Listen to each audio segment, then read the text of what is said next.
Assalamualaikum warahmatullahi wabarakatuh. Salam sejahtera bagi kita semua. Salam Om Swastiastu, Namo Buddhaya, salam kebajikan.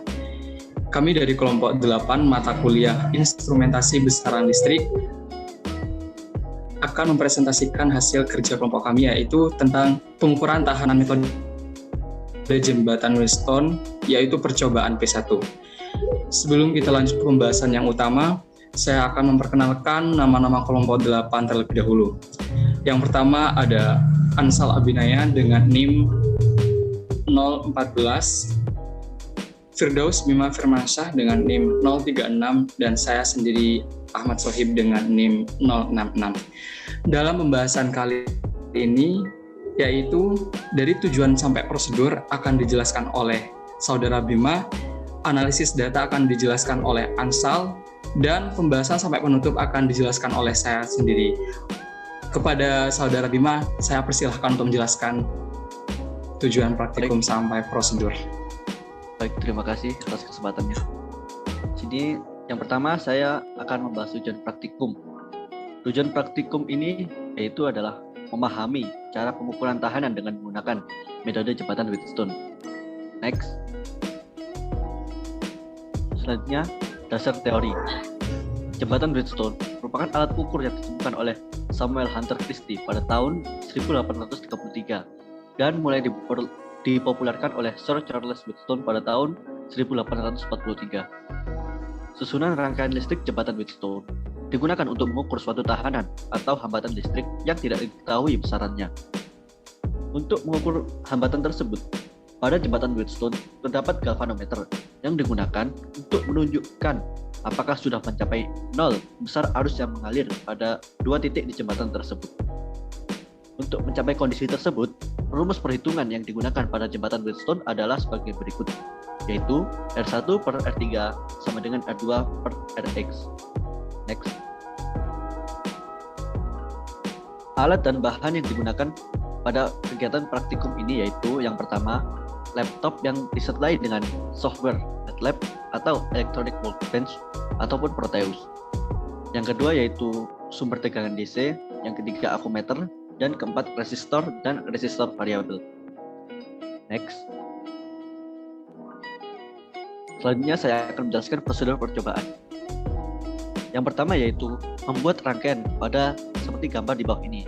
Gambar yang tertampil di slide menggunakan perangkat lunak yang dimiliki. Di sini kami menggunakan software Electronic Workbench.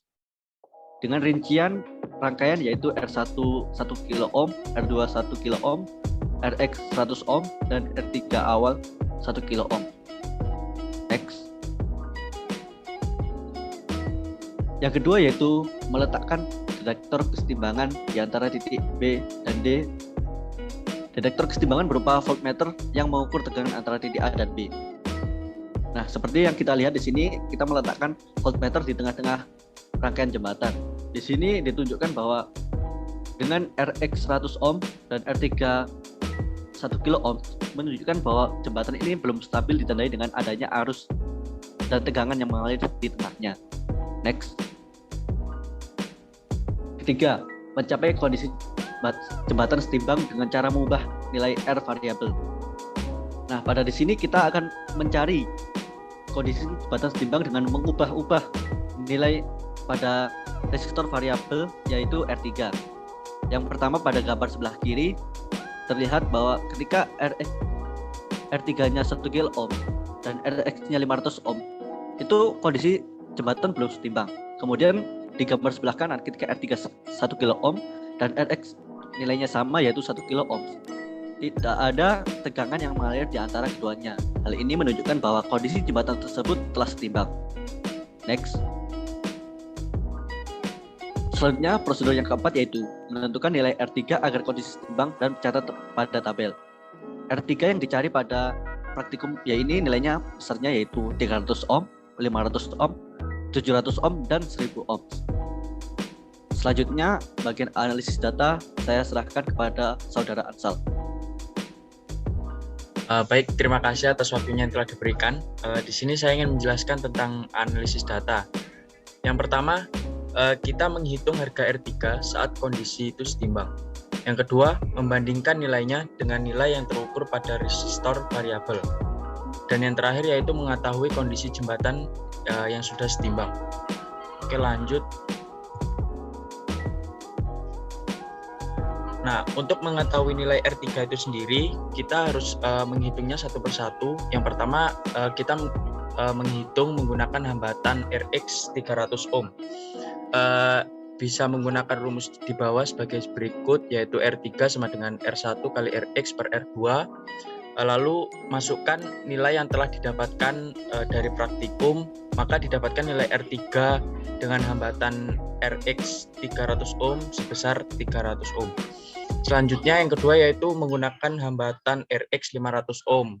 Dengan rumus yang sama, lalu memasukkan nilai Rx yang telah diketahui dari data tersebut, maka didapatkan nilai R3 sebesar 500 ohm. Dan selanjutnya seperti tadi menggunakan rumus yang sama, tetapi menggunakan hambatan Rx sebesar 700 ohm. Maka R3 yang didapatkan sebesar 700 ohm. Dan yang terakhir menggunakan hambatan Rx sebesar 1000 ohm. Dengan rumus yang sama juga didapatkan nilai R3 sebesar 1000 ohm. Oke, lanjut, yaitu tabel hasil perhitungan nilai R3. Di sini kita menuliskan tabel hasil yang telah didapatkan dari perhitungan sebelumnya, yaitu R3 terukur dan juga Rx hambatan. Oke, lanjut. Selanjutnya itu membandingkan nilai pada resistor variabel. Yang pertama kita membandingkan nilai hambatan Rx sebesar 300 ohm, maka R3 terhitung dibandingkan dengan R3 terukur, didapatkan nilai yang sebanding, yaitu 1:1. Selanjutnya kita menggunakan hambatan Rx sebesar 500 ohm, maka kita membandingkan R3 terhitung dengan R3 terukur dan didapatkan sebesar 1:1. Selanjutnya yang ketiga yaitu menggunakan hambatan Rx sebesar 700 ohm, lalu membandingkan juga R3 terhitung dengan R3 terukur dan didapatkan nilai sebesar 1:1. Dan yang terakhir menggunakan hambatan Rx sebesar 1000 ohm, juga membandingkan R3 terhitung dengan R3 terukur dan didapatkan nilai sebesar 1:1. Oke, yang terakhir yaitu mengetahui kondisi jembatan yang telah setimbang. Nah, dari percobaan di atas, maka dapat diketahui kondisi setimbang dicapai ketika hasil kali antara resistor R1 dengan Rx sama dengan hasil kali R2 dengan R3. Nah, kondisi setimbang itu sendiri pada jembatan Wheatstone juga bisa dilihat dari nilai tegangan yang mengalir antara titik A dan B. Jika tidak ada tegangan yang mengalir di antara kedua titik tersebut, maka jembatan Wheatstone telah berada pada kondisi yang setimbang. Oke, selanjutnya pembahasan akan dijelaskan teman saya, Ahmad.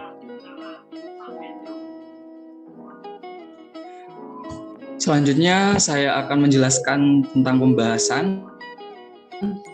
Next.